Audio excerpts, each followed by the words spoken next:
Cotton university का UG admission 2025-26 session चालू हो चुका है। तो आप सभी को पता है, आप सभी ने रजिस्ट्रेशन वगैरह का जो काम होता है कंप्लीट कर लिया है। और अभी हम देखेंगे प्रोग्राम सिलेक्शन कैसे करना है यूजी प्रोग्राम का, ठीक है। तो यहाँ पे सिर्फ कॉटन यूनिवर्सिटी में बीएससी, बीए एंड बीसीए ही आपको ऑप्शन दिखेगा। तो इसमें क्लिक करना है और नीचे बहुत सारे आपको ऑप्शंस दिखेंगे, उसे स्क्रॉल करते हुए पहला नोटिफिकेशन हम डाउनलोड कर लेंगे। Hello everyone, welcome and welcome back to my channel Mercy Singh. तो आज हम बात करेंगे इस टॉपिक के ऊपर। तो 12 तारीख से चालू हो चुका है प्रोग्राम सिलेक्शन का प्रोसेस। तो आपको कैसे करनी है मैं थोड़ा आपको आइडिया दे दूँगी और आप खुद भी कर सकते हो अपने आप से। अगर नहीं हो पा रहा है, जिनको नहीं आता है वो मेरे वीडियो को फॉलो कर सकते हैं। तो एडमिशन पूरा प्रोसेस ऑनलाइन मोड में होगा, कोई ऑफलाइन प्रोसेस नहीं है पहले के जैसे। तो यहाँ पे 2 वेबसाइट यहाँ पे हाईलाइट करके दिया गया है, इसको आपको अच्छे से याद रखना है क्योंकि इसी जो वेबसाइट है, इन्हीं वेबसाइट के थ्रू आप लोगों का एडमिशन्स होंगे, कोई भी ऑफलाइन प्रोसेस नहीं है। तो पहले हम देखेंगे कि जो 4 साल का यूजी प्रोग्राम में आप लोगों को एडमिशन होगा, कॉटन यूनिवर्सिटी में सिर्फ नॉन सीयूईटी से ही एडमिशन होगा और गुवाहाटी यूनिवर्सिटी में भी नॉन सीयूईटी से ही होता है। उनके अंडर जो भी कॉलेजेस वगैरह है उसमें आपको वैसे ही लेने होंगे, ठीक है। उसमें सीयूईटी नहीं होगा। और ये पोर्टल मेनली आप सभी के लिए दिखाया जा रहा है, मतलब ये नोटिफिकेशन से आपको बहुत सारी आइडिया मिलेगी, गाइडेंस मिलेगी कि कैसे आपको प्रोग्राम सिलेक्शन करनी है। तो रजिस्टर करना तो सभी के लिए मस्ट है। तो आप सभी को पहले एक एप्लीकेशन, मतलब ये एक फॉर्म फिलअप करनी होती है, रजिस्ट्रेशन मतलब। तो अपना प्रोफाइल जब बनाओगे सारा डिटेल्स डालना, फिर सबमिट करना, कंफर्म करने के बाद लॉक करनी होती है, उसके बाद प्रोग्राम सिलेक्शन, ठीक है। तो जो लोग पहले से रजिस्टर कर चुके हो तो अभी उनको लॉगिन करनी होगी। तो लॉगिन के लिए पहले आपको एक पासवर्ड होती है, तो वो पासवर्ड डालना होता है और एक रजिस्टर्ड ईमेल आईडी भी आपका रहेगा, ठीक है। तो उसके बाद ही आप एप्लीकेशन फॉर्म के लिए, मतलब जो अभी काम होगा, प्रोग्राम सिलेक्ट कर सकते हो। तो अगर आप भूल जाते हो बाय चांस अपना पासवर्ड, तो फॉरगेट पासवर्ड मार के भी, क्लिक करके भी आप अपना पासवर्ड रिवाइव कर सकते हो, ठीक है।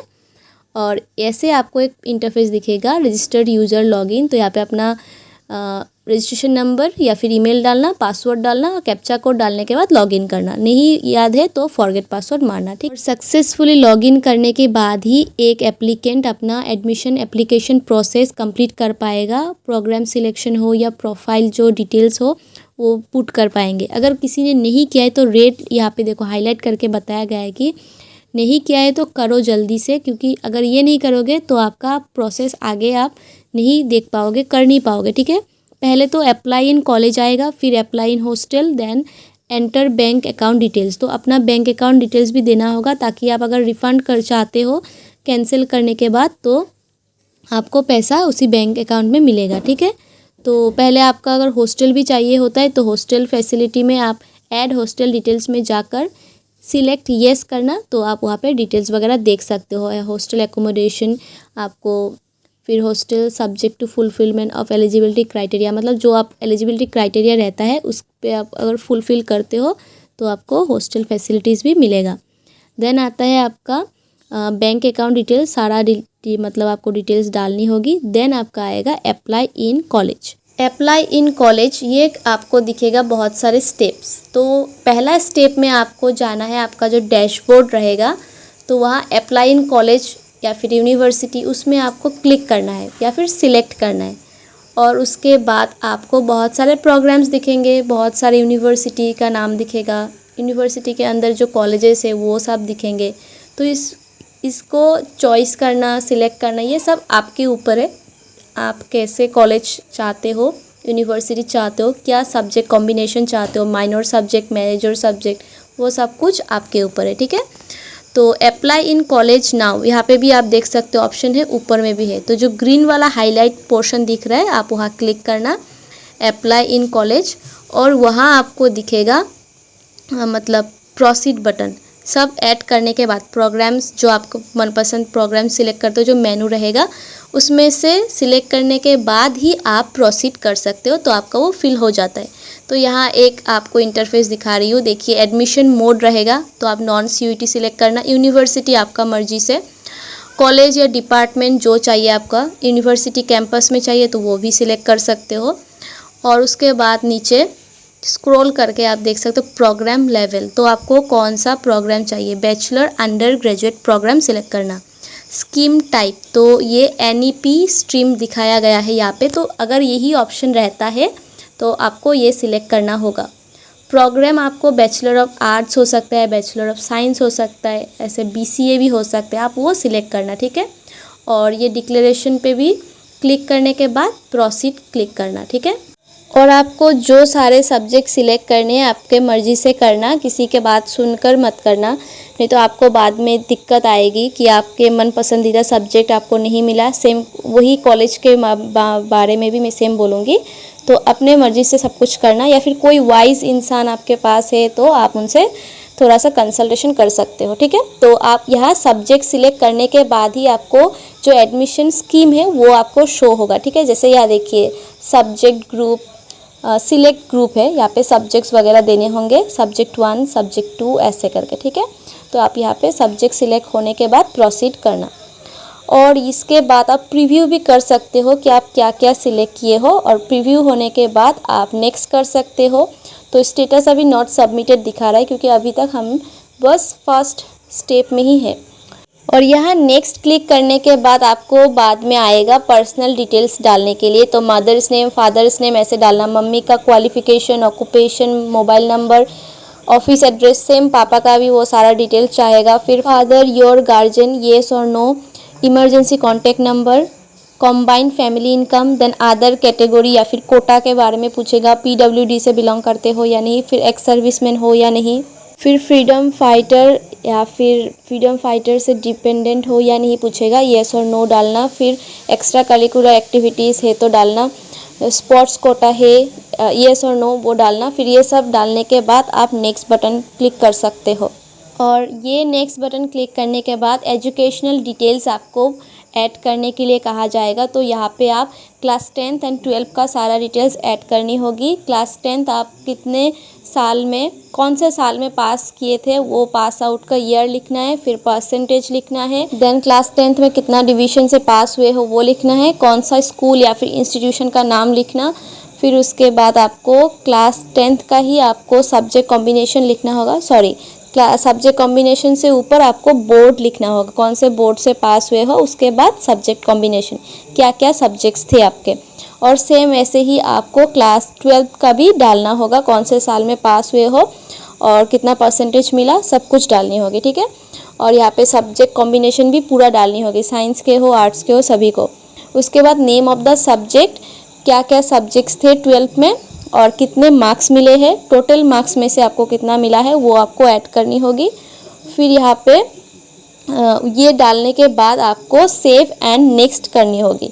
सेव एंड नेक्स्ट करने के बाद ही आपका ये पूरा 2-3 पेज जितने सारे आपने फिल किए हैं ये आपका कंप्लीट होता है। फिर हम आएंगे नेक्स्ट स्टेप जो कि 6th स्टेप, और यहाँ कहा गया है कि आपको क्लास 10th का 12th का सारा मार्कशीट वगैरह डाउनलोड करके अपलोड करनी होगी। तो अपलोड करने का टाइम यहाँ पे लिखा गया है कि जो भी आप अपलोड करते हो स्कैन करके एक साथ मर्ज कर देना, मतलब एक ही सिंगल फाइल में आपको अपलोड करनी है मार्कशीट। अगर आप पास सर्टिफिकेट भी देते हो साथ में दे सकते हो, उसमें आपको कोई गलती नहीं होगी। तो सिलेक्ट फाइल में जाकर आपका वो फाइल सिलेक्ट करना, फिर अपलोड करना, और कुछ गलत होता है तो सामने आपको डिलीट बटन दिखेगा तो डिलीट कर सकते हो। अभी इसमें कुछ गलत मत करना, जो सारे डिटेल्स अभी मैंने बताए हैं एजुकेशनल डिटेल्स डालने के टाइम। तो 12th का भी सेम वैसे ही आपको अपलोड करनी है, फिर आप सबमिट कर सकते हो, ठीक है। और मतलब प्रीव्यू भी कर लेना, सारा कुछ अगर सही रहता है तो प्रीव्यू करना, उसके बाद जाकर आप इसको डिक्लेरेशन पढ़ना, देन सबमिट करना। और एक यहाँ बढ़िया बात है, देखो सबमिट करने के बाद भी आपके पास और एक पेज आएगा जिसमें आप चेक कर सकते हो कि आपने सही से सब कुछ डाला है या नहीं इन्फॉर्मेशन। तो यहाँ पे आपको टिक करते हुए जाना है, आपका नाम, डेट ऑफ बर्थ, पापा का नाम, एड्रेस, जो सब भी आपने डिटेल्स डाले इसमें टिक करने का आपको ऑप्शन दिखेगा, तो आप सब में टिक करना। देन डिक्लेरेशन पे भी टिक करने के बाद सबमिट एप्लीकेशन बटन जो दिख रहा है, जो राउंड करके हाईलाइट किया हुआ है, तो उसमें क्लिक करने के बाद आप एप्लीकेशन का स्टेटस देख सकते हो कि सबमिट हो चुका है, प्रोग्राम भी सिलेक्ट कर चुके हो। और यहाँ पे प्रिंट का भी ऑप्शन है, तो आप इसको प्रिंट निकाल लेना, ठीक है। और ऐसे आपको 10 कॉम्बिनेशन, मैक्सिमम 10 कॉम्बिनेशन आप सिलेक्ट कर सकते हो, चाहे वो डिफरेंट इंस्टीट्यूशन हो, कॉलेज हो या फिर स्कूल या फिर जो भी हो, और साथ ही साथ आप अगर इंस्टीट्यूशन सिलेक्ट ना करो तो आप सेम इंस्टीट्यूशन में कुछ सब्जेक्ट कॉम्बिनेशन देख सकते हो। जैसे कि एक एप्लीकेंट है और उन्होंने XYZ या फिर कॉटन यूनिवर्सिटी में ही एक BSc करने का सोचा है, जो उनको लेना है 1 मेजर 1 माइनर स्कीम्स में फिजिक्स एंड केमिस्ट्री। और दूसरा एक स्टूडेंट है जो कॉटन यूनिवर्सिटी में ही BSc करेगा फिजिक्स एंड केमिस्ट्री को लेकर, साथ में 2 माइनर सब्जेक्ट लेके, ठीक है। और थर्ड जो कैंडिडेट है मतलब एप्लीकेंट है, वो अपने मर्ज़ी से कोई भी दूसरा कॉम्बिनेशन सिलेक्ट कर सकता है, सेम कॉटन यूनिवर्सिटी में हो या फिर कॉटन यूनिवर्सिटी के, या फिर जैसे कि गुवाहाटी यूनिवर्सिटी के अंदर कोई दूसरे कॉलेजेस है उसमें आप सेम कॉम्बिनेशन वगैरह चूज़ कर सकते हो अलग अलग कॉलेजेस में भी, ठीक है। तो आई होप आपको इतना तो समझ आ चुका होगा प्रोग्राम कैसे सिलेक्ट करनी है। और अगर कुछ समझ नहीं आ रहा है तो आप कमेंट कर सकते हो, मैं थोड़ा बहुत आपको जितना हो सके आइडिया देने की कोशिश करूँगी। और यहाँ पे कुछ बात यहाँ लिखा हुआ है कि आप जो अभी प्रेफरेंसेस देंगे, बहुत सारे कॉलेजेस सिलेक्ट करोगे या फिर बहुत सारे प्रोग्राम सिलेक्ट करोगे, उसको भी आप प्रेफरेंसेस के हिसाब से ऑर्डर चेंज कर सकते हो। तो आप यहाँ पे रीऑर्डर प्रेफरेंसेस का ऑप्शन दिखेगा, राउंड राउंड करके जो लिखा हुआ है, गोल गोल बना दिया है, उसे आप क्लिक करके चेंजेस कर सकते हो रीऑर्डर पे, ठीक है। तो आज के लिए इतना ही। आई होप आपको अच्छा लगा होगा, समझ आया होगा। बाकी नोटिफिकेशन के लिए वेबसाइट चेक करते रहना। तो वीडियो अच्छा लगे तो please like share and subscribe करना मत भूलना। फिर मिलेंगे नेक्स्ट वीडियो में। Until then stay safe, stay healthy, stay tuned for next video. Bye bye.